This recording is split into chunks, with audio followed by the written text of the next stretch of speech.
What's up, wrestling fans? This is me. It is me. It's the RATTMA to the N316 with your Rats Wrestling Report. Wrestling Report.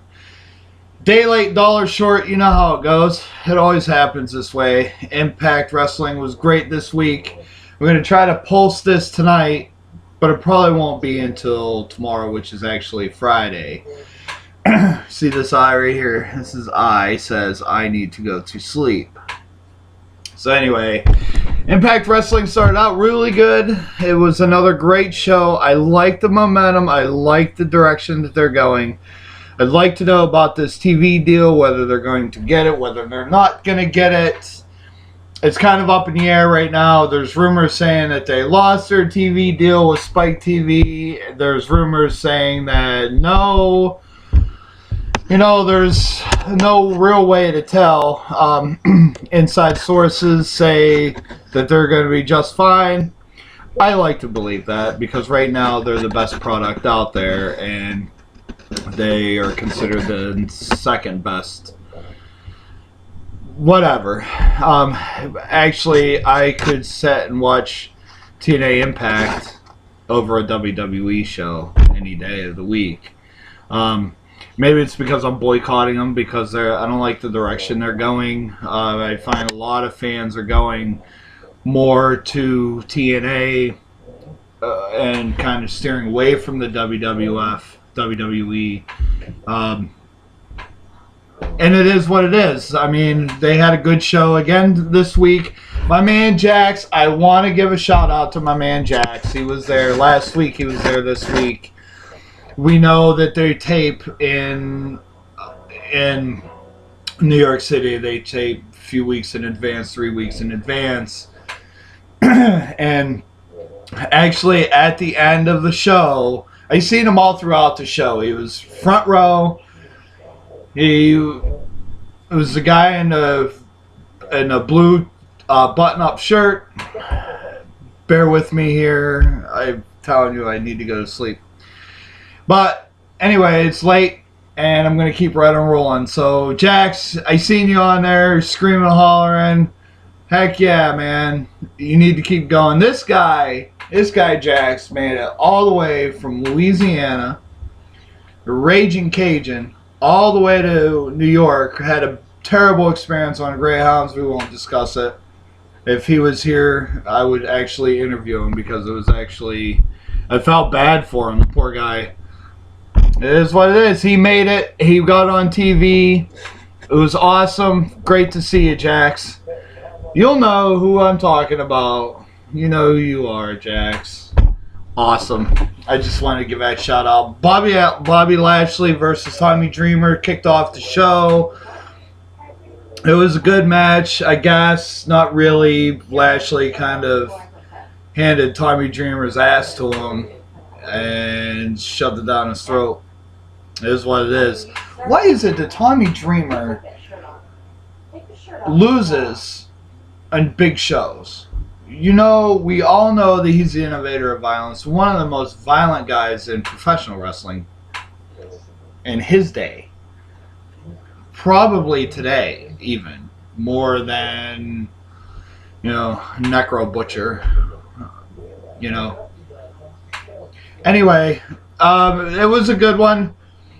Good opening, I guess. Good ass whooping for Tommy Dreamer. I'm a fan of Tommy Dreamer, but I'm also a fan of Bobby Lashley, so I guess it could have went either way and would have been happy with it. The Havoc. Havoc debuts next week. I can't wait. We know this lady has won a handful of titles. She is going to kick up, stir up, make things crazy in the Knockouts division. We'll get more on the Knockouts later, but I'm really looking forward to Havoc coming in. It's going to be big. She's really the only person I've ever seen stand toe-to-toe with Havoc. And there isn't too many who actually can. But Alpha Female actually stood toe-to-toe with her didn't do my research on this, which I should have. I don't know who won. I really don't know who won the match, but I know that they stood toe-to-toe, and I know it was a knockdown drag-out.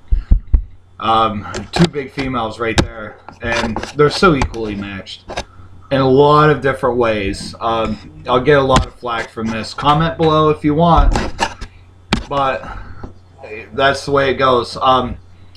Anyway, what's up with the creepy bastard? Shaw. What's his name? Shaw. Anyway, what's up with him? I'll tell you, it's disrespectful. I've never served in the military. Not anywhere, anytime, any way. But it's disrespectful to put on another soldier's uniform and mock him. Even just standing in a mirror as you're in the uniform that this guy obviously has served, and he's put himself out there and defended our country. This Samuel Shaw comes in, puts on his uniform, and goes like this. I mean, he doesn't even do it right.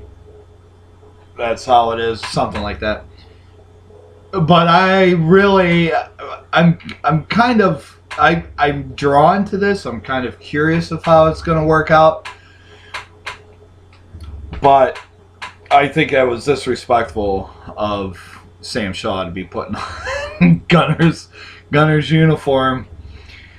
But it is what it is. Again, I think that's going to be my saying. It is what it is. Been saying it for years. Taryn Terrell versus Madison Rayne. Great match.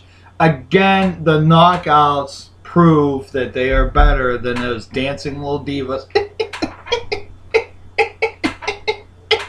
You know, they don't strut around the ring. They don't pose. They don't stick their lips out. Well, Velvet Sky does, but we didn't see her this week, thank goodness.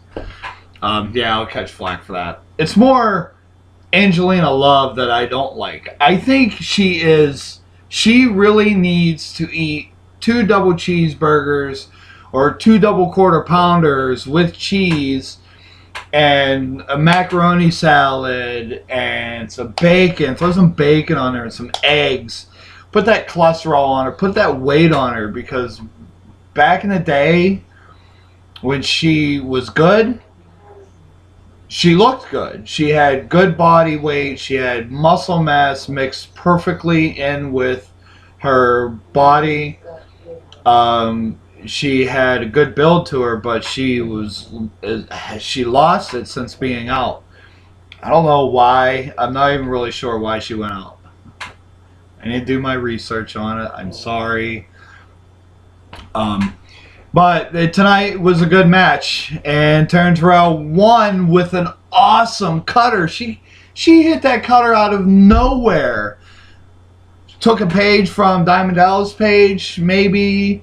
A shot from, took a page out of Stone Cold Steve Austin with that cutter. Maybe she's been training with Bully Ray and Devon, and but that cutter was awesome. Hit her, knocked her out. Madison Rayne, was knocked flat out. 1, 2, 3. Taryn Terrell versus Gail Kim. Knockouts world title. It's gonna be another good match. Could we see another match from Slammiversary last year? That put Taryn Terrell on the map. And the fact that she beat Gail Kim let her, or put her over like that, was just awesome. You don't see that very much in pro wrestling, where the older style wrestlers put over the younger talent. You don't see it too much. When you do, you appreciate it. It was a great match either way. Next up was X Division. A great X Division match. I love the Wetchy X Division. The whole reason why I like TNA is because of the X Division.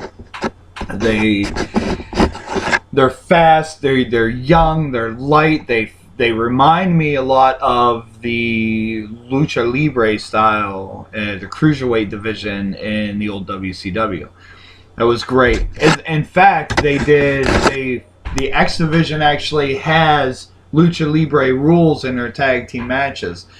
And for those out there who don't know what Lucha Libre rules are in tag team matches are, I'm in the ring, you're in the ring, you knock me out of the ring, my partner comes right in to replace me.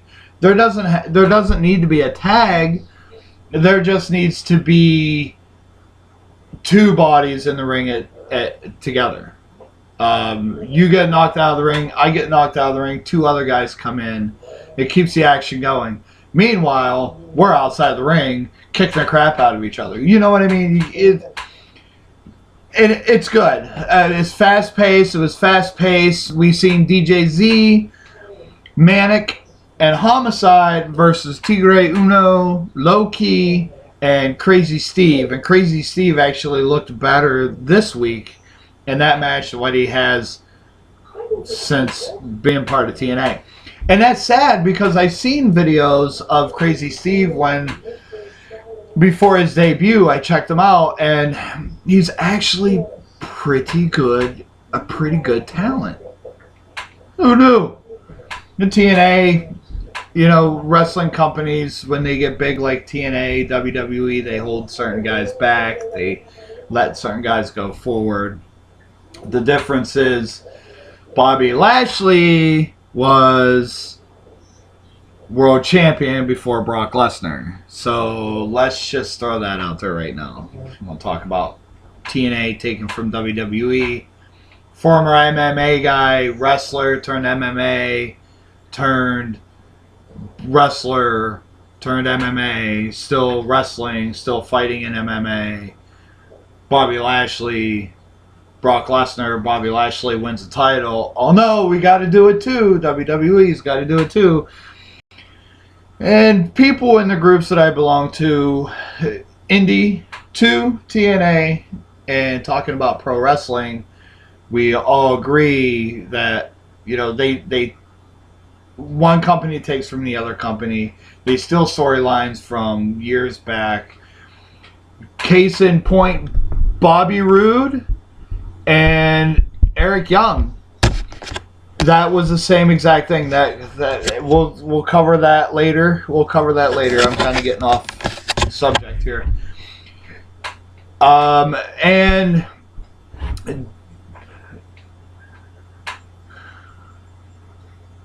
wow, look at that.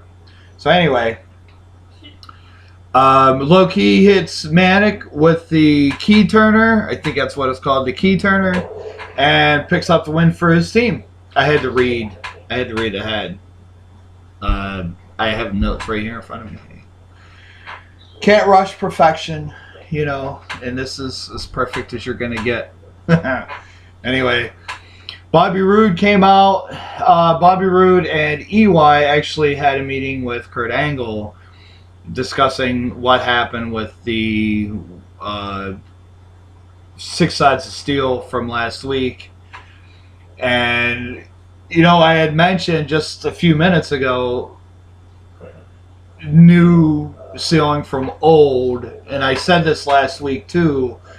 Paul Orndorff on one side of the cage, Hulk Hogan on the other side of the cage. Saturday night's main event. They both dropped. They both hit the floor at the same time. The title, oh my God, what's going to happen with the belt? And, you know something, brother? I won the World Heavyweight title that night. I did it. So, yeah, Hulk Hogan won it anyway. But this is going to be a little different. It's going to be for number one contenders. And so the verdict of this from last week is going to be Bobby Roode versus Eric Young in a number one contenders match. And I just want to point out a few things. A lot of people may not know, or maybe people have forgotten. A lot of you will remember that Eric Young and Bobby Roode have actually had quite the history. They were in Team Canada together. They were tag team champions together. Bobby Roode mentioned all this stuff, brought it all out there. next week's going to be a good match because some people don't think that Eric Young has it. But really, he defended that title, that one title, more than most wrestlers have defended their title in weeks. Maybe, WWE hasn't defended their titles in 5-6 months. Eric Young defended his world title, 5 or 6 weeks, and won every single time. So next week's going to be an awesome show. Bobby Roode versus Eric Young. I'm really looking forward to that. I predict that Bobby Roode is going to turn on Eric Young just like he did James Storm. Because let's look at it. Let's look at it like this. He said, let's tear the roof down. We're gonna tear the house down. And he said the same exact thing to James Storm, and he turned on James Storm and became the leader of the selfish generation. The it factor.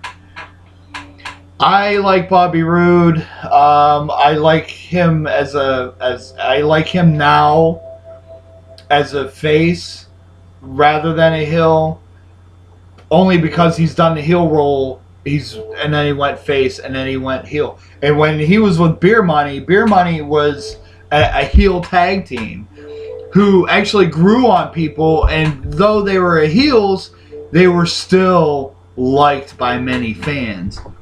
And I think that's a big thing with next week's match. I really honestly think, I don't think it's going to be a beer bottle, but it's probably going to be something, and Bobby Roode is going to hit Eric Young over the head with something, or he's going to turn on him. That's my prediction. Don't take it, take it with a grain of salt. Don't take it serious.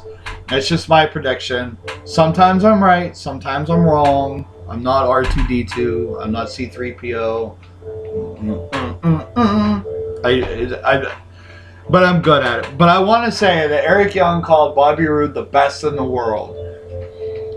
Maybe one of the best in the world. Maybe one of the best. I have my opinions. Everybody else has theirs. CM Punk calls himself the best in the world. AJ Styles calls himself the phenomenal one, and he actually said that he is better than the best in the world. So there you go. I met AJ Styles. I didn't meet CM Punk. Meeting them and being is two different things. We'll see how it turns out, because you're going to have to be good to beat Bobby Lashley. I don't care what anybody says. He hits you with that spear, you're going down. I don't care if you're it factor, you're the shit factor, you're the best in the world, not the best in the world. I don't care if you're extreme lover like Eric Young, or you're a fisherman, or a polo shooter, or a pool ball, something. It doesn't matter who you are. If you're gonna beat Bobby Lashley, you're gonna have to train, and you're gonna have to train to kill, and that's all there is to it. Can Bobby Roode do it? Probably. Can Eric Young do it? Probably. But somehow I doubt it. I'm sorry to say it, but Bobby Lashley is he's hot right now. He's on a roll. Another African American champion out there. Not the first, but he definitely is out there as a champion. And that's it. And the fact that he's a destroyer. Okay. On to the next one. Bromance, as some of you say, bromance. Jesse Goddard's, who, by the way, was part of a tag team, part of the OVW tag team champions for a while before coming to TNA.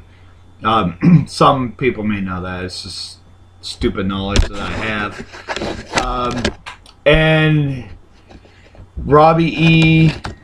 and DJ Z trying to... I didn't catch it. Anyway, I was taking notes. I was scratching my eye. I was doing whatever. Falling asleep probably.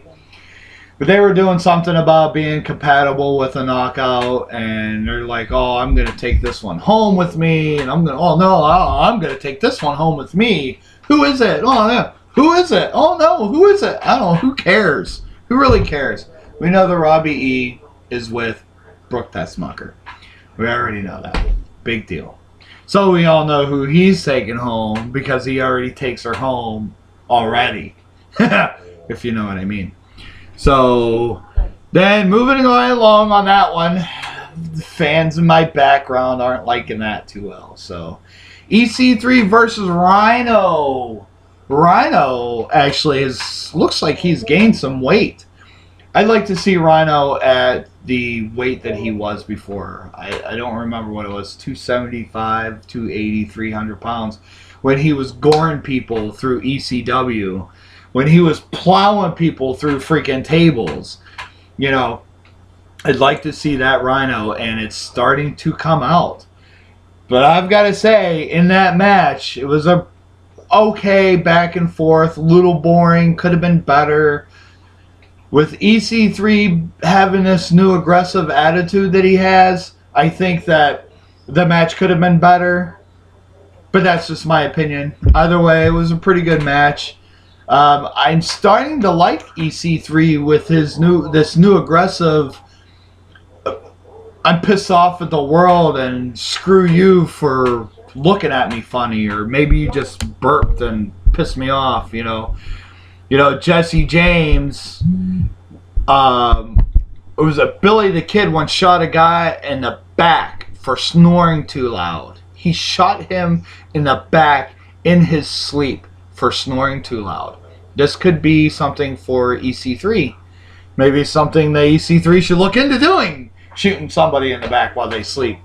Because really, this new aggressive behavior is really done things for him. It's put him out there a little more, may give him an edge. Not any more of this stuff where he turns around and he's like,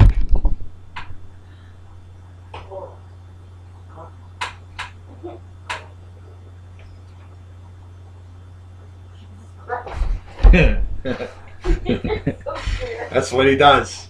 That's what he does. I don't know why he does it, but if he stops doing that and he keeps going with this aggressive behavior, we're gonna see a champion.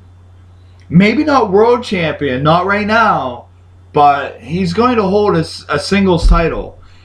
Which brings me to this point.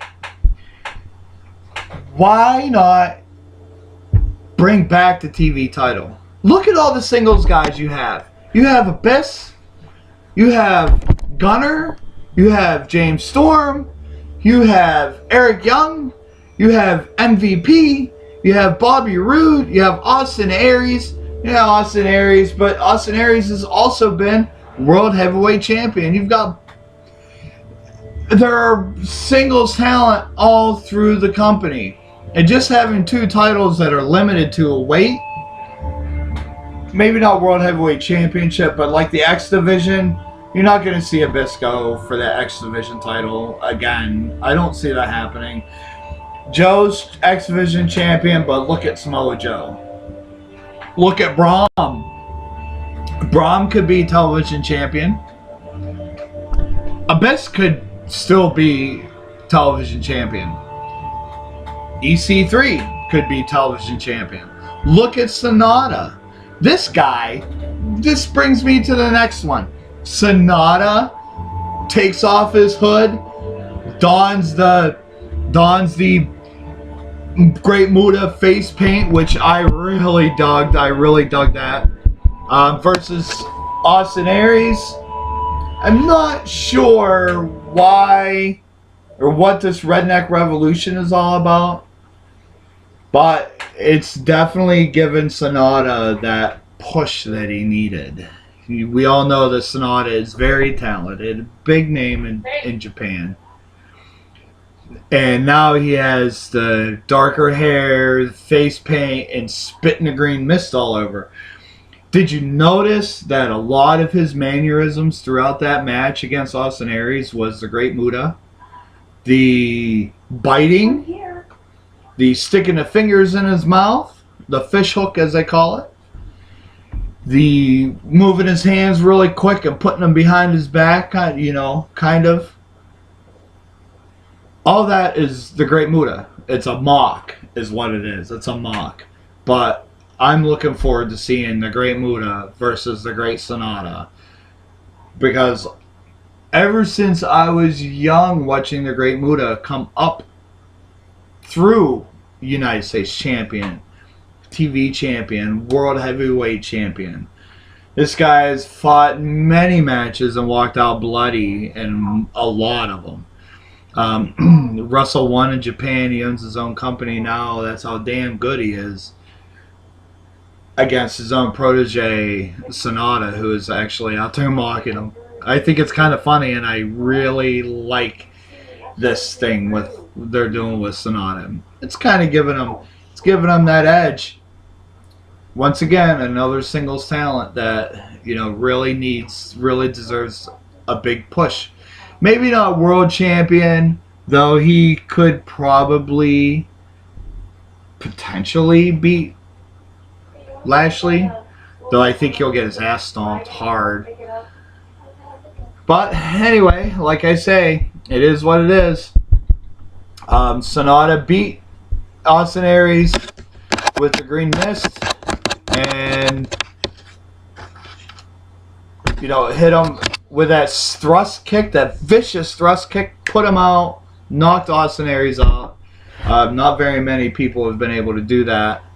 And hey, I've seen Austin Aries, longest cruiserweight or longest X Division champion in the history of TNA, and I've seen him live. I met him live. I've seen him go. He's taken on. He beat Bully Ray, and not very many people can say that in his weight class. Austin Aries is what, 225, something like that, 220, maybe a little less, give or take. But being somebody who beat somebody that's almost 300 pounds, picked him up, gave him the brain buster, pinned him 1, 2, 3. World heavyweight champion Austin Aries.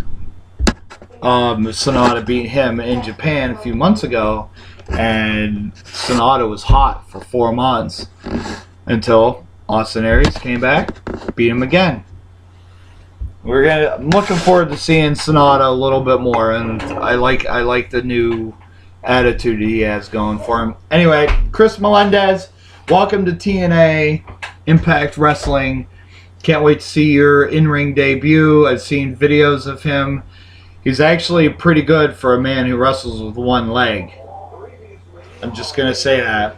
Have you ever seen anybody wrestle with one leg? I haven't seen anybody wrestle with one thing ever, except for Dusty Rhodes. The one-eyed fat man, son of a plumber. That's what he used to say to himself. I like Dusty Rhodes. But he's the only... I've never seen anybody wrestle with one leg, and Chris Melendez is going to be that first for me to see somebody wrestle with one leg. I can't wait. And the fact that he was greeted by Mr. Anderson. Mr. Anderson. And the Dudleys, which actually the Dudleys are the ones who actually are training him. Chris Melendez. So big things could happen to him. Another singles wrestler coming in who could go for a singles title, like the TV title. Maybe future world champion. We'll have to see about that. Just saying. I can't imagine anybody trying to fight somebody with one leg, let alone being one-legged and wrestling. I'm not trying to discourage them or discount them. I'm just saying it's going to be difficult. And it's a feat. Like I said, I've seen videos of him training, and I've seen videos of him in the ring. He's been around wrestling for a while. He's been around. He's done it. I looked him up. I did some research on him. I didn't see that he won any titles or anything like that. But he's still you got to hand it to him for being the one that's going to go out there and wrestle guys like Mr. Anderson and Sam Shaw, and maybe you might even take on the MVP or Kenny King. Understand what I mean? I mean, it's going to be a one-legged wrestler. Is going to be great to watch, and if he makes it, oh my God, there is nothing in this world that you can't do. I have watched a guy play guitar with no arms, playing with his feet. I'm not a foot person. I think they're gross, but that impressed me. Hey, you could accomplish anything you want. You want to wrestle with one leg? Go for it, because you're going to succeed. Because it's something that you want to do. You don't have any arms? You want to play guitar? You can do it.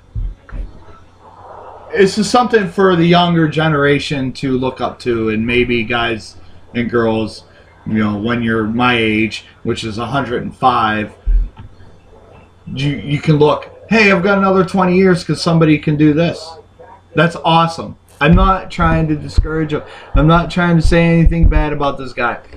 It's going to be tough, but I've seen him in videos, and he looks impressive. So he has a future ahead of him, and he's young, which is great. Hardys versus Team 3D versus the Wolves, best out of 3 series started tonight. The winners of each match gets to pick the stipulations for the next match. So the Dudleys won, and I keep saying Dudleys. Team 3D, it's in my notes, it's Team 3D, but it's the Dudleys. Say whatever you want.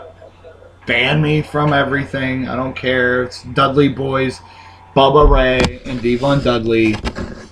They won with the 3D hit on, I don't remember, but it was on one of the Wolves. Like I said, man, I was so tired working.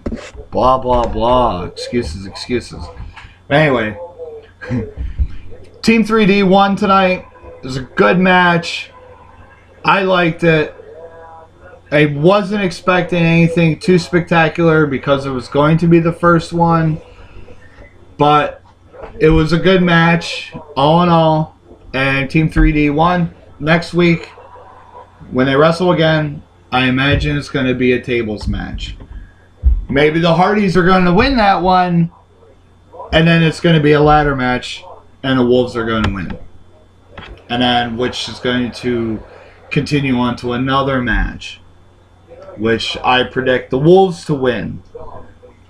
I predict Karen Terrell to win. I predict Bobby Roode to win. I predict the the Hardys to win next week, but the Wolves to win the series. I could be mistaken, but it's going to be a good one. Anyway, comment below, subscribe if you want. If not, screw you. I'll just keep making videos and drive you crazy, and sooner or later you will. But this is the Rat Man, Rich Fulmer. Visit me and my friends and my people and everybody on to the best. They are the two best. You go anywhere else, they are the two best groups on Facebook, especially for a wrestling fan. Indie 2, TNA. We cover everything independence, everything independent wrestling, right on up to CW, CZW, Hardcore Heaven, House of Hardcore, Extreme Limits, ROH, TNA. We cover it all. If you are an indie wrestler, male or female, come join us. Post your stuff out there. Put it out there. You're more than welcome. We do live chats. We do contests. We do tournaments to see who's the best. Right now we have one going on for who's the best light heavyweight, cruiserweight, junior heavyweight, X Division champion out there, wrestler out there. And the other one is talking about pro wrestling, which we cover everything in the wrestling scene, everything. Mostly WWE, but there's a lot of everything out there. And both groups have AR Fox in them, Mr. Dyslexia's in them, Mr. Tap Out Dawn Fulmer's in them. I, of course, am in them. I'm not a wrestler. I like to think I am, but I play one on TV when I videotape them. Anyway, this is Ratman Rich Fulmer. Check us out. Talking about pro wrestling, indie, 2, TNA, and hold up the 2 fingers because 2, number 2, indie, number 2, TNA, without the number sign, no hashtags. We do Way Back Wednesdays, we do Terrible Tuesdays, we do Throwback Thursdays, we do Freaky Friday, which is actually a good one. So come on down, check us out, join us. We'll accept you, welcome you with open arms, jump into every competition, every chat, post whatever you want, say hello, just no spamming us. And look forward to seeing you guys there. This is Ratman Rich Fulmer with your Impact Report.